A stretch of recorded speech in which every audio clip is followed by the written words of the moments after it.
We are going to look at the Baeyer-Villiger oxidation of a ketone at this point in time. And to show you some selectivity, we're going to use an asymmetrical ketone instead of acetone as I have been doing in the previous mechanisms, since I do want you to be able to see what happens. So I'm going to put a terbutyl group on one side and a methyl group on the other. And what you're going to do with this particular reaction is you react it with a peroxy acid. This could be something like peroxyacetic acid or something like MCPBA. There are a variety of different peroxy acids. The main thing is, though, with the peroxy acid, you have the peroxy acid group.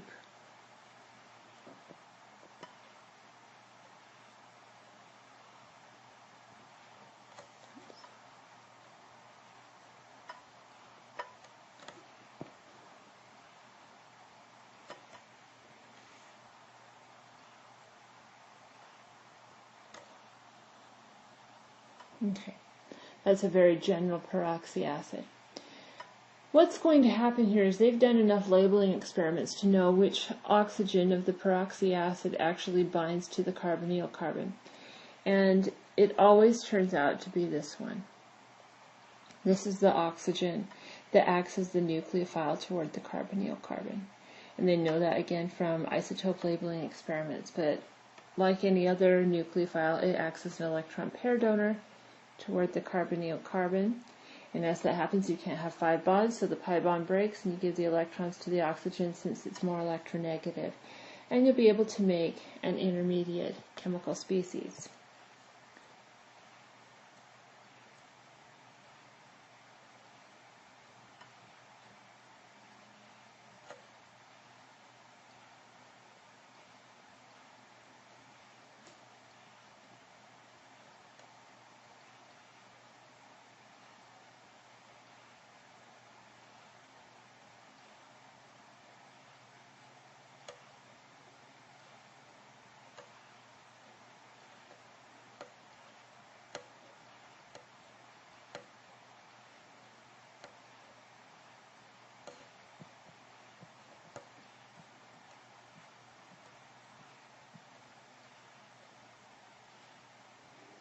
Okay, and that's quite the crazy looking intermediate, but it is a pseudo-tetrahedral intermediate. We just need to transfer the proton from the protonated oxygen to the oxygen with the negative charge. So we're going to do a proton transfer through solvent, and your solvent in this case would be peroxy acid or ketone.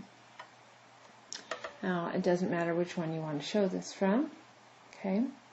For our purposes, I am just going to use, it doesn't really matter, maybe the ketone, but you're going to use a solvent of some sort. So let me try and draw this so you can see it.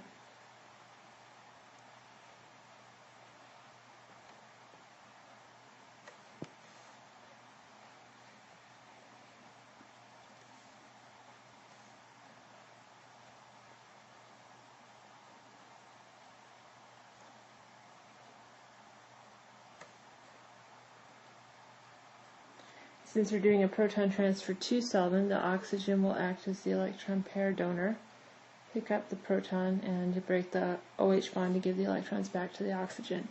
So this is the proton transfer to solvent.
Okay, so that's the end of the proton transfer to solvent. Now you want to do the proton transfer from solvent. So the negatively charged oxygen will remove this proton from the solvent, and you'll break the OH bond, giving electrons back to the oxygen.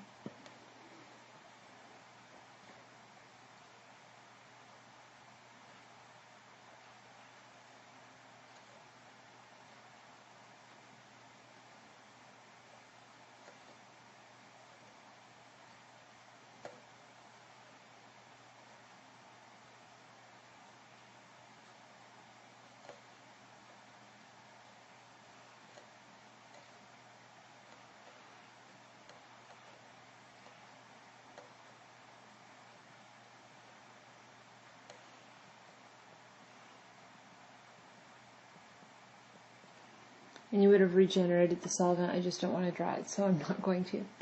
But this is the product of nucleophilic addition of the peroxy acid to the ketone or the aldehyde. This is what you have. Now, at this point in time, you need to donate a proton to this chemical species. Now, there are lots of protons available. The reason for this is one of the reagents is a peroxy acid. It can act as a proton donor. And one of the products that you will form during the course of the reaction is a carboxylic acid. So you can do it from either one of those two chemical species, but since most of you are more aware of what you're starting with, I'm going to use a peroxy acid for this purpose.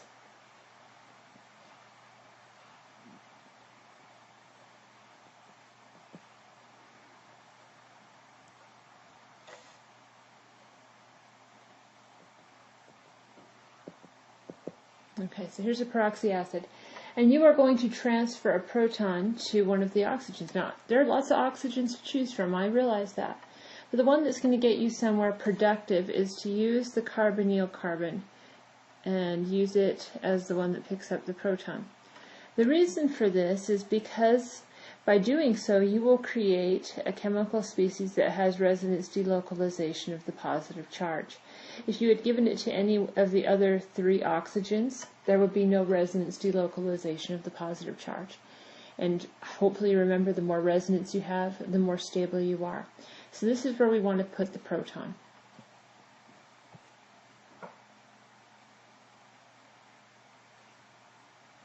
I'm going to try to draw all of those resonance structures on this little slide, so I'm going to have to squish.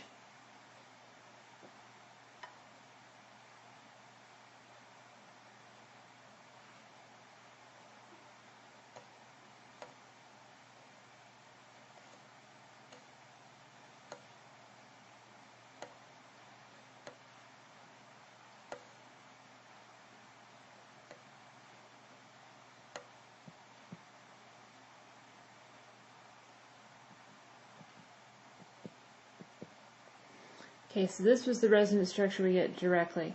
There is the appropriate anion in solution.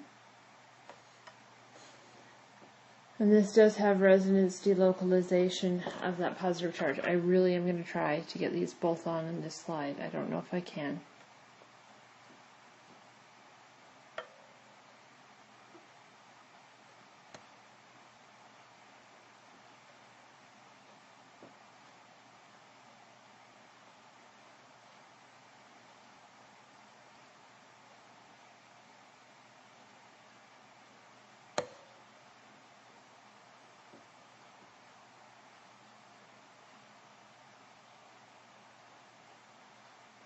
You can break the pi bond between that carbon and oxygen and put the positive charge on the carbonyl carbon. That is one of the resonance structures. The other one, and I really am going to try and squish this.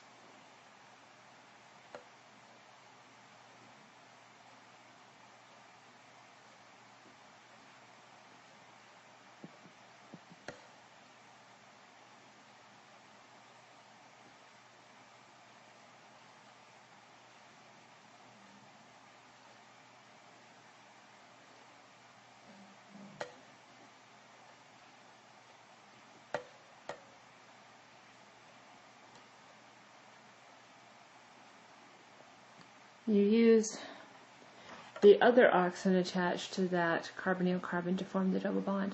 So there are 3 resonance structures. I'm sorry they're so smashed, but I hope you can see them. This is like what we've seen when you do a Fischer esterification with protonating the carboxylic acid. When you protonate that carbonyl oxygen, there are 3 resonance structures as you delocalize that positive charge. So this really is where you want to put the proton, due to the fact that there is an awful lot of resonance delocalization of that positive charge. We're going to redraw this intermediate with the first resonance structure, since I can't really do it with all of those on the same slide.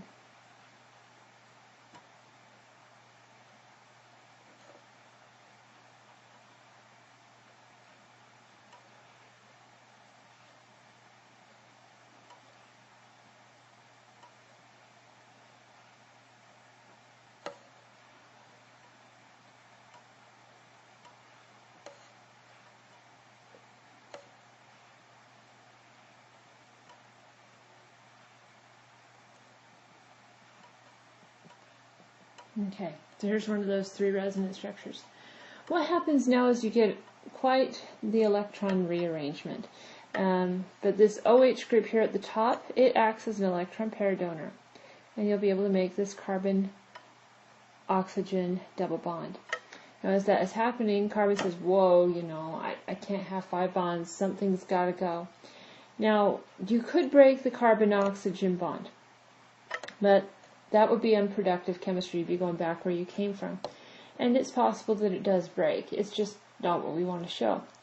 That means that if you're not breaking the carbon-oxygen bond, which is the most likely bond to break, this is the slow step of this process, you're going to be breaking one of the carbon-carbon bonds. Now, think about which one would be a better leaving group. If you are going to kick out a group, which carbon can handle charge developing to a greater degree? A methyl carbon or a tertiary carbon? Hopefully, in your mind, you know that the more substituted carbon can handle developing positive or negative charge to a greater degree. And so it's actually this tert-butyl group that's going to move. As you break a carbon-carbon bond in this case, this particular carbon here, this one, is going to get the electrons in the carbon-carbon bond. And that's because it's tertiary, and it can delocalize, or kind of disperses that charge by induction a little bit more so than a methyl group could to the neighboring groups. But it doesn't really want to form a carbanion. That's not what it wants to do. So it takes this pair of electrons, and like you saw with hydroboration oxidation, it takes this pair of electrons here and makes a carbon-oxygen bond with them. Now when you did hydroboration oxidation, I think you were doing this with carbon and boron, but you did a similar 3-atom electron rearrangement. Well, oxygen's going to get those electrons. And like you saw with hydroboration oxidation, you had an oxygen-oxygen single bond next door. And just like we saw in that mechanism, this oxygen-oxygen single bond is going to break, because oxygen likes to keep an octet. And so if it's gaining electrons, it needs to lose electrons. So this pair of electrons will come in and form a carbon-oxygen double bond. Now as that is occurring, and the carbon is gaining another bond, it doesn't want 5 bonds, so you break the pi bond and give electrons to the oxygen. As you can see, this is quite convoluted, so let's try this one more time. The oxygen of the OH group on the top will act as an electron pair donor toward the carbon below it. Now that carbon cannot have 5 bonds, so bond's got to break. The carbon-oxygen bond seems very likely, and it is, but if you break that bond, you're going absolutely nowhere productive, so don't do that. That means you've got to break a carbon-carbon bond. And out of the 2 choices between the methyl group and the tert-butyl group, the tert-butyl group is a better choice because it's a more substituted carbon. So it can handle the developing charge a little better because it has some other groups that it can disperse that charge to. But it doesn't want to become a carbanion, so it uses that pair of electrons to make a carbon-oxygen bond. As that occurs, as oxygen is gaining those electrons, it says, I like to keep an octet too, so I'm going to break this oxygen-oxygen bond and use that pair of electrons to make an oxygen-carbon double bond. As that occurs, carbon says, I don't like 10 electrons either, so I'm going to break my carbon-oxygen double bond and relieve the formal charge that I actually have. So in the end, this is all very positive in terms of what's going on. So what do you get? I'm going to try to keep things in the same places so that you can see exactly what is occurring here.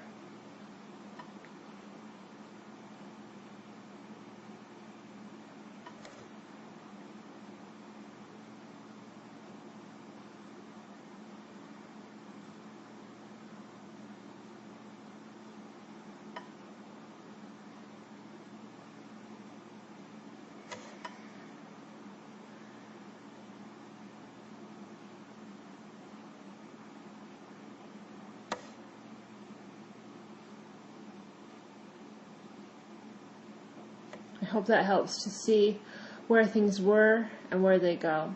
So I'm going to draw in a different color. You had a bond here that you used to make this bond.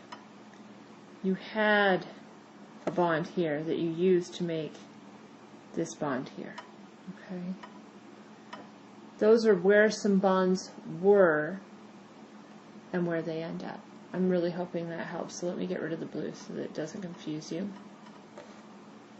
Don't want you thinking there's extra electrons in there.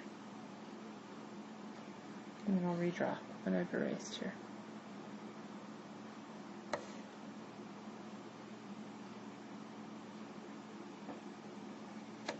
Okay.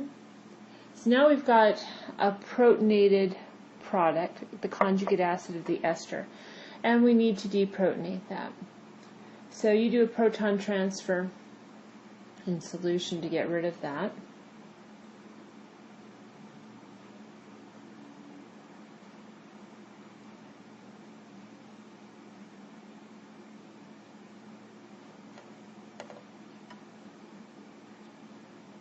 Oops.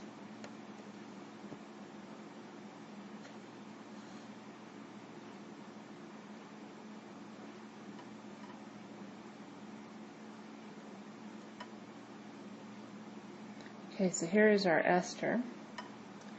And you would have some base present in solution quite a bit earlier. I made the conjugate base of the peroxy acid, so I'm going to use this to pick up my proton. But you're going to use your base, remove the proton, give electrons back. And at the end of the day, you have made an ester. And this is really cool because you're able to take an aldehyde or a ketone, and whichever side of that aldehyde or ketone was the more substituted side, you'll get an oxygen insertion in there. So basically all we've done is we've added an oxygen in here. What was a carbon-carbon bond now has an oxygen in there. And they know precisely which oxygen this is every single time. It's always the oxygen that is attached to the hydrogen of the peroxy acid. And it always tends to move that larger of the two groups, so you can always predict exactly which ester is being formed.